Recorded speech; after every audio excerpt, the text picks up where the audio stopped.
Alors nous allons poursuivre le fil de notre colloque en parlant de la formation des acteurs, notamment de la formation au droit international, puisque c'est une des conditions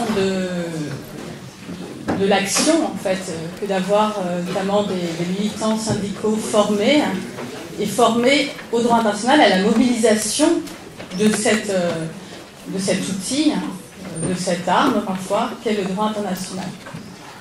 Alors, la formation syndicale, on en fait à l'Institut des sciences sociales du travail. C'est c'est la mission de cet institut. On en fait également à l'OIT. On forme les acteurs du droit du travail, les acteurs du travail en général. Je laisse la parole pour commencer à ma collègue Nicole Magie-Germain, directrice actuelle de l'Institut des sciences sociales du travail. Merci. Alors, je vais rapidement essayer de vous décrire, sûrement maladroitement, puisque la richesse de ce que nous faisons dans ces instituts du travail va au-delà de ce que je pourrais en dire, mais pour répondre un petit peu à la demande de Laetitia, je trouvais intéressant d'essayer de vous présenter cette espèce d'hybride d'objets un peu inconnus, difficilement identifiables, mais très original, que sont les instituts du travail et leur place dans la formation syndicale et plus précisément dans la formation donc au droit, puisque c'est un des aspects qui est important dans l'activité des instituts, au droit français, au droit européen, au droit international. Mais surtout, la contribution donc, dans la lignée du projet de Marcel David, qui était un historien fondateur des instituts du travail, dans la lignée de ce projet, donc, de penser à une université ouverte. Et je pense que dans des périodes peut-être de fermeture des frontières, de fermeture des personnes, de repli sur les individus, il me semble que ces universités ouvertes sont d'autant plus nécessaires.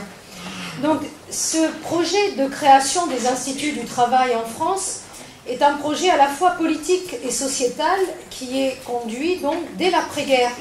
Et ce qui est assez intéressant, c'est que si ce premier institut né à Strasbourg, au sein de l'université de Strasbourg en 1955, c'est dans le cadre d'un certain développement ou d'un projet politique et d'un projet sociétal qui se met en place, qui porte cette idée de promotion ouvrière. Alors on a besoin de personnes pour négocier, on a besoin d'ouvriers qui sont en capacité de négocier des accords, de mener une politique avec les employeurs, ou en tout cas de discuter des conditions de travail et des salaires avec les employeurs.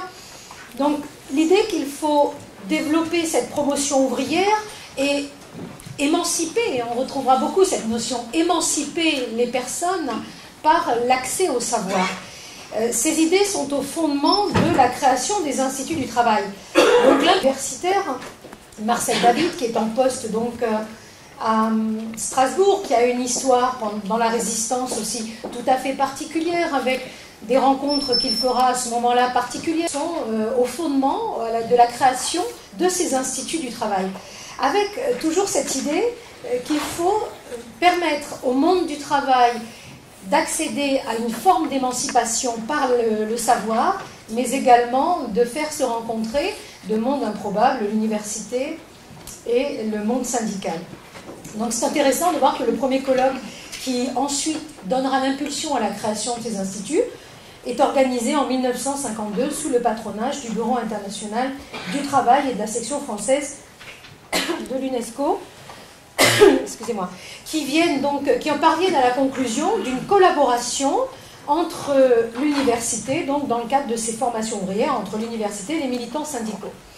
Il existe aujourd'hui 11 instituts du travail en France qui sont des composantes internes des universités. Ça veut donc dire que le projet qui a été fait au départ, qui a été appuyé par le ministère du Travail, bien sûr, en France, et le ministère de l'Enseignement supérieur et de la Recherche, ce projet est un projet d'intégration ou d'ouverture de l'université au monde syndical.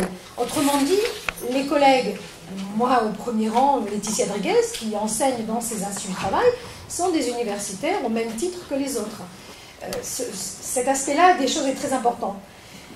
Donc, ces instituts du travail sont habilités par arrêté ministériel à délivrer ce type de formation. Parce qu'il y a un système de financement qui qui est mise en place, qui suppose donc une certaine forme de contrôle de fonds qui étaient paritaires à l'origine, qui sont de moins en moins. Le paritarisme, quand même, tente aujourd'hui à être remplacé par une intervention de l'État, mais sur des financements qui restent quand même des financements tirés donc de la masse salariale.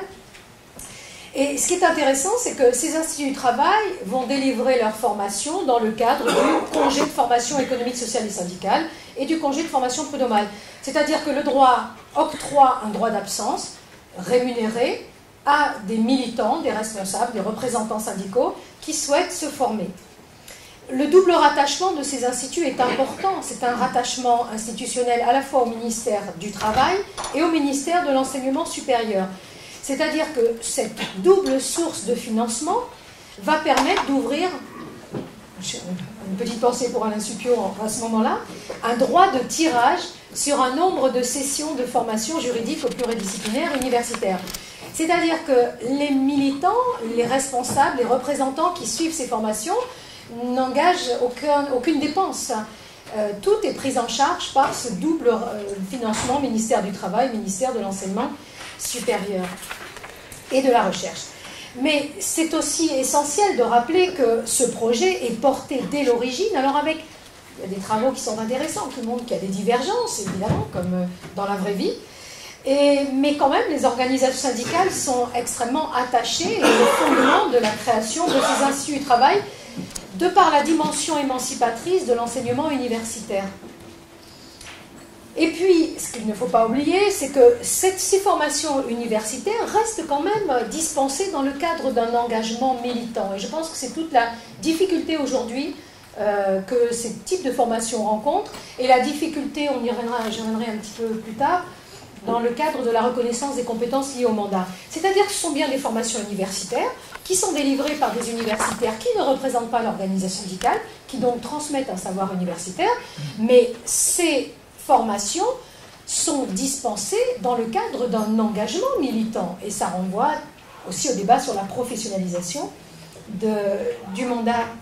Donc, ces formations sont bien dispensées à des personnes à titre individuel, mais elles sont inscrites dans un cadre collectif. Et je pense aussi que c'est une dimension que l'on tend peut-être à oublier. Alors, ces formations autour du droit international, puisque à proprement parler, on forme, mais peu spécifiquement au droit international.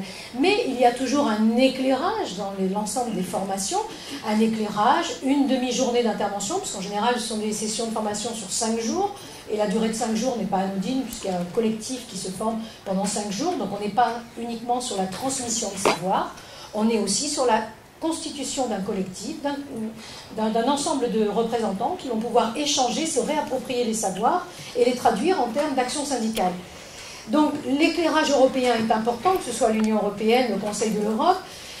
On propose aussi une ouverture sur la compréhension d'évolution mondiale, avec la limite qui est qu'aujourd'hui, les mandats sont de plus en plus courts. Il faut avoir une connaissance pour les militants extrêmement large du droit en particulier, mais également d'évolutions plus complexes. Ce qui fait qu'on a des demandes qui sont de plus en plus centrées sur ce qu'on appelle la fameuse boîte à outils, qui est juste une vue de l'esprit, bien sûr qu'elle n'existe pas, au lieu finalement de pouvoir s'appuyer sur ces visées émancipatrices de la formation, c'est-à-dire aider à la compréhension des choses, pour qu'ensuite les militants puissent construire leur propre raisonnement, et que les textes changent ou pas, puissent adapter ou comprendre les évolutions. Mais penser que l'on serait en capacité, alors que les textes changent tous les 6 mois et à chaque gouvernement, penser que l'on pourrait apporter un savoir, un prêt-à-penser, ou une boîte à outils qui pourrait être utilisable, est une vue de l'esprit, et c'est aussi une difficulté aujourd'hui à laquelle on est confronté. La question de la reconnaissance de l'engagement syndical se pose, et pourquoi ?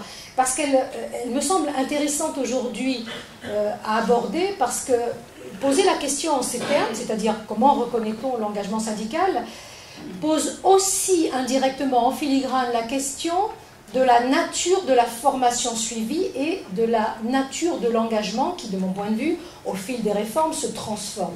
Autrement dit, que cherche-t-on aujourd'hui au travers des formations suivies, au travers des engagements dans des mandats? Que cherche-t-on aujourd'hui à reconnaître? Il y a bien une demande des militants qui ont envie, peut-être aujourd'hui plus les jeunes générations que les anciennes, de basculer sur autre chose qu'un mandat à vie. Il y a un souhait de certaines organisations syndicales, ce n'est pas forcément partagé par toutes, une demande des entreprises et une volonté politique de reconnaître cet engagement syndical. Mais derrière ces différentes demandes, il y a des cadres idéologiques, conceptuels extrêmement différents. Pour les militants, c'est ce qu'on dit aussi beaucoup, mais peut-être, je ne porte pas jugement de valeur, c'est peut-être bien la fin de l'engagement à vie. Les nouvelles générations ont une approche, les études l'ont montré, notamment d'IRES, les nouvelles générations ont une approche de l'engagement dans le mandat qui est différente. Ça ne veut pas dire qu'elle soit meilleure, moins bonne, mais c'est différent. Et puis, on voit aussi qu'il y a une banalisation du fait syndical qui fait que on s'engage, mais pas forcément à vie, tout simplement parce qu'on peut ensuite retourner dans la vie active, ne pas être permanent à vie parce qu'on arrive à avoir un autre emploi et qu'on n'est pas discriminé. L'engagement à vie, c'était aussi l'impossibilité pour les militants de rester dans les entreprises. Il faut ne pas oublier cet aspect-là des choses. Certaines organisations syndicales poussent vers la reconnaissance de cet engagement syndical. On peut poser la question de l'évolution du syndicalisme vers un syndicalisme de service. C'est une dimension qu'on ne peut pas occulter. Les entreprises, alors on voit clairement dans les accords sur le dialogue social cette idée qu'il faut reconnaître l'engagement syndical pour fluidifier le dialogue social. C'est intéressant, mais je n'aurai pas le temps d'en parler plus, mais la notion de dialogue social, qui est une notion qui est portée par l'OIT, qui a été ensuite portée par la commission Delors au moment où Delors était président de la commission, est une notion qui n'est pas anodine, utilisée dans le droit, dans le contexte qui est le nôtre aujourd'hui. Et cette notion de fluidification du dialogue social, c'est-à-dire que cette idée qu'en reconnaissant l'engagement syndical, on diminuerait les conflits et on rendrait possible ou on faciliterait le consensus, j'ai aucun problème à titre personnel avec cette approche-là, si on ne nie pas les conflits. J'en ai un petit peu plus lorsque le dialogue social conduit à nier tout conflit, puisque la direction nous étant donnée.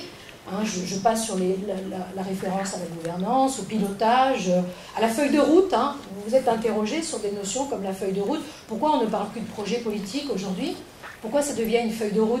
Moi, quand je vais en vacances dans le sud de la France, je me fais une feuille de route, je m'arrête 2 jours, 3 jours, il n'y a pas d'enjeu, il n'y a aucun enjeu. En tout cas, la direction, elle est donnée. Je connais mon point de départ, je connais mon point d'arrivée. Je peux choisir d'aller en 2 jours, d'aller en 1 jour, d'aller en 4 jours. Quand un projet politique est rassemblé dans une feuille de route, moi je suis extrêmement inquiète. Une feuille de route, un projet politique est tout sauf une feuille de route. Alors faisons attention à cette espèce de langue qui nous est imposée, mais en même temps que l'on se réapproprie sans mettre aucune distance. Et donc on accepte aussi un certain nombre de changements. Et puis il y a une volonté politique dans la question de la reconnaissance de l'engagement syndical, de faire au fil des lois, alors là c'est la juriste qui parle, au fil des lois, c'est très clair dans les lois parlementaires, mais on pourrait remonter peut-être à la loi Fillon 4 sur le dialogue social, de faire des organisations syndicales des auxiliaires des politiques publiques de l'emploi. Le dispositif, je n'ai pas le temps, mais j'ai écrit des choses sur le sujet, donc, qui transforme aussi la raison d'être des organisations syndicales. Donc que cherche-t-on à reconnaître? C'est vrai que la référence aux compétences, qui est une norme qui nous vient du management, il faudrait aussi que les juristes ils le font, mais s'interrogent peut-être systématiquement sur la place des normes de gestion aujourd'hui dans le droit, et d'autant plus lorsqu'elles sont incorporées dans le Code du travail. Donc la référence aux compétences qui présuppose que des référentiels et des grilles d'analyse pensées et bâties pour apprécier l'activité professionnelle sont transposables dans le champ de la représentation et de la défense des droits et des intérêts des travailleurs. Autrement dit, on transpose des logiques qui sont celles du monde du travail, la reconnaissance des compétences que j'ai acquises en réalisant un travail, on les transpose avec les mêmes grilles de lecture pour l'engagement syndical. Or non, un engagement syndical n'est pas un travail. Ça n'est pas un travail. Il y a autre chose dans l'engagement syndical que la notion de compétence ne pourra jamais subsumer. Alors que cherche-t-on à reconnaître? Le parcours, la carrière, l'engagement, la capacité professionnelle? Finalement, sûrement toutes ces choses-là. Est-ce qu'il s'agit de professionnaliser le mandat ou la personne? En professionnalisant la personne, on transforme le mandat. Il ne faut pas penser que les formations communes, employeurs, salariés, que le droit a prévu, que la loi a prévu pour les conseillers prud'hommes, en faisant se rencontrer dans la même pièce et en organisant des formations communes employeurs-salariés pour les conseils de prud'hommes, il ne faut pas penser que le droit est une science. Le droit est une science peut-être humaine, mais le droit est faillible. Donc, penser que l'on peut enseigner la même chose de la même manière, sans imaginer que l'utilisation de la procédure prud'homale, par exemple, est un enjeu politique, un enjeu syndical, c'est vraiment fourvoyer et se passer à côté de l'enjeu de tout ça. Pour en terminer, donc la reconnaissance, enfin j'espère, je ne sais pas si c'est la dernière, mais j'espère, la reconnaissance des compétences acquises dans l'exercice d'un mandat peut être banalisée, voire canalisée parce qu'elle est appréhendée ou elle serait appréhendée comme un élément de gestion de l'entreprise. Et je pense que dans la formation aujourd'hui et dans la connaissance, l'accès à l'émancipation par la formation, il y a cet enjeu-là qui est vraiment essentiel. Ce ne sont plus donc les compétences issues de la capacité à représenter des intérêts collectifs, ni même issues de l'engagement syndical qui seront l'objet de la reconnaissance, mais la professionnalisation du mandat. Et ça, c'est une chose, à mon avis, tout à fait essentielle. L'institutionnalisation du fait syndical en filigrane, je l'ai dit, je ne reviens pas, mais se trouve impactée, mais positivement, par cette formation qui est donnée, cette banalisation du mandat. La question qui se pose aussi est celle du modèle social.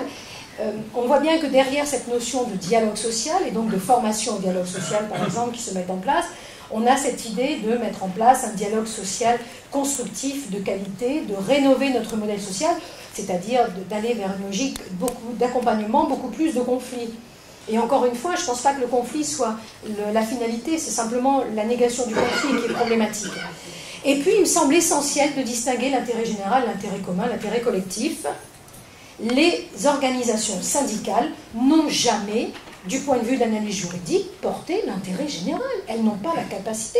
Une organisation syndicale, une organisation professionnelle d'employeurs représente ses mandants, représente les salariés, les employeurs. En aucun cas, un représentant d'une association, un membre d'une association ne peut être représenté par une organisation syndicale. L'intérêt général est le propre de l'État, le propre des personnes publiques. Donc on voit aujourd'hui, y compris dans les textes, un certain nombre de confusions qui sont faites, mais peut-être que ça interpelle plus largement sur l'évolution donc du mandat et l'évolution du rôle des organisations syndicales.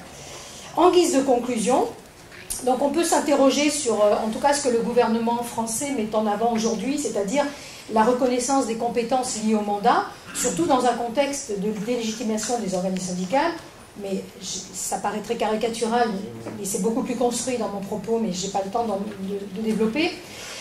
Il faut aussi donner un sens à cette reconnaissance, mais un sens collectif qui découle d'un engagement collectif. On est bien conscient que la formation, et notamment la formation au droit international, la formation au droit européen, l'ouverture, l'émancipation bénéficie à une personne, mais c'est bien dans le cadre d'un engagement au service de l'intérêt collectif, et non pas d'un intérêt général ou d'un intérêt particulier. Et on voit bien que ce qui se joue aussi derrière, c'est les risques d'assèchement des multiples formes d'engagement syndical. Autrement dit, la reconnaissance des compétences liées au mandat, par le biais des formations qui sont données, risque de conduire à une perte de la richesse de ce qu'est l'engagement syndical, qui va bien au-delà de ce que l'on peut reconnaître dans le cadre de la formation qui serait délivrée. Et j'en termine, donc élaborer un discours sans doute capable de valoriser, mais sans canaliser différentes formes d'engagement qui ne peuvent pas être saisies tant leur richesse est importante. Voilà, j'en arrête là, merci beaucoup. Merci.